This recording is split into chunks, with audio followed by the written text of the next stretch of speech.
Welcome back into the Bettor Half Hour, my favorite segment where we bring you sports betting veterans winning more than they're losing. She is a frequent guest on the show, also the face of Yahoo Sportsbook.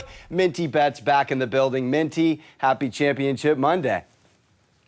Happy Championship Monday to you, Alex. I'm super excited, but I also can't believe this is the last college basketball game till next season. I know. Let's quickly recap. How did your bets do in the men's Final Four this past weekend? It did awesome. I had Kansas -4 over Villanova, and I had North Carolina plus the points over Duke. That one I felt was going to be a really close game, but I thought Duke would win. But with this rivalry, you kind of always want to take the underdog in the points. My only wish is that I wish I had bet Duke or North Carolina on the money line, but I'll take it. So how are you betting the big game tonight? Right now it's North Carolina +4. And do you have any insight as to, from a betting angle, we could get better with?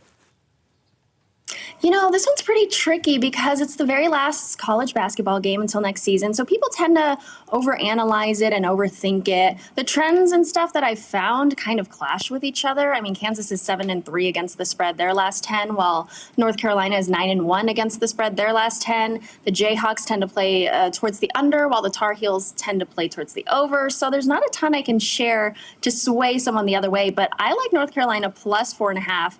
And I took Kansas on the money line, too. A little juice, -180. I mean, North Carolina has the experience and big players, while Kansas has the stronger offense that's been tested by other similar offenses. Both of these teams lacked consistent defense in the regular season, which is why I think it'll be a really close game. But the Jayhawks should come out on top in this one. From a prop perspective in the game, player prop or game, anything you're nibbling on there?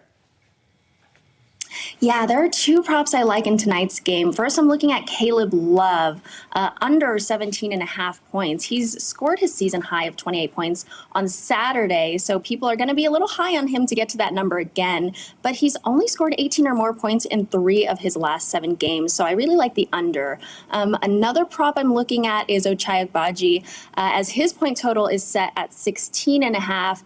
He's only exceeded this in 2 of his last 6, but he can drain threes like no other. So I'm actually liking this to go over 16.5. Love those. All right, let's switch to the NBA. I want to get your thoughts on the Nets. They've dropped 2 straight to the Bucks and Hawks. They're 10th in the East, +550 to win it all. Do you buy them at all, having to now play in the play-in tournament coming out of the Eastern Conference? I'm not super high on the Nets. I mean, their team showed instability throughout the season with key players and their health issues or key players being traded out. I think it really depends on the opponent, I guess. I can see teams like the Sixers and Bucks take out the Nets. The Heat, too, even though they've been on a slump. Those are 3 teams I think they could struggle with the most. But the Nets could pull off some wins against others in the conference to make it to the first round. From a Western Conference thought, Curry, optimistic to be back by the playoffs. Warriors have struggled. They've lost 7 of the last 10 without him. Do you buy them with Curry back to come out of the West in any capacity? It's so hard to say because they really did start this losing streak when Steph began his absence. He shouldn't play if he's not 100%. And by the time he'll be near good to go, it might be too late. There are so many other teams in the Western Conference healthy and hungry to take their spot. And this is a really talented and competitive Western Conference. So not really too high on the Warriors either. Back to the East, 2.5 games separate the top 4, Minty. From a futures perspective, is there value on any of those top 4 teams to come out of the East? Okay, so the top 4 teams in the East are the Heat, Bucks, Celtics, and 76ers.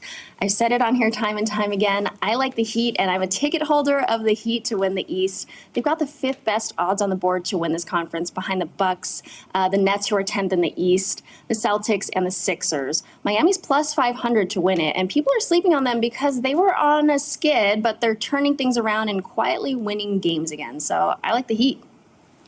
All right, let's switch to baseball. Opening day this Thursday. Any games on the slate few days ahead of time you're looking at to fire on the first day of baseball? Now we're talking, Alex. There's so much hype to opening day, and I have to openly admit that I've not done well on opening day, but the few games I am looking at will be the Mets over the Nats. The Mets have the capable bats and stronger starter in Max Scherzer.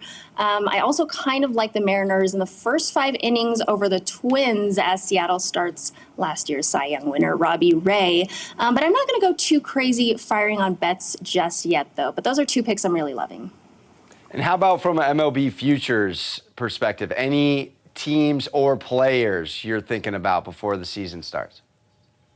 Yes, I have so many futures I like, and I don't know if New York is really going to like me after this one, but my absolute favorite is on the Tampa Bay Rays to win the AL East at plus 250. They've got a ton of great pitchers, a ton of lefties too. They've got one of the best bullpens, they've got excellent bats, and they've won the division 2 years in a row. I think they're being overshadowed by all the stars on the Blue Jays and the Yankees. So I love the Tampa Bay Rays to win the AL East. And I also really like the San Francisco Giants over 85.5 wins. And in the NL West, you really have to find a bet that's not on the Dodgers to win the division. But the Giants took some hits with Posey and Gausman. I love their addition to Carlos Rodon already with that strong starting rotation. And they've got a really great lineup as well with Yastrzemski, Crawford, La Stella, and now Jock Peterson. They won 107 games last season, so this total is still pretty low at 85.5 in my opinion. So those are my 2 favorite futures right now. Real quick, any player props you're thinking about for baseball, or are you sticking to just teams? You know what?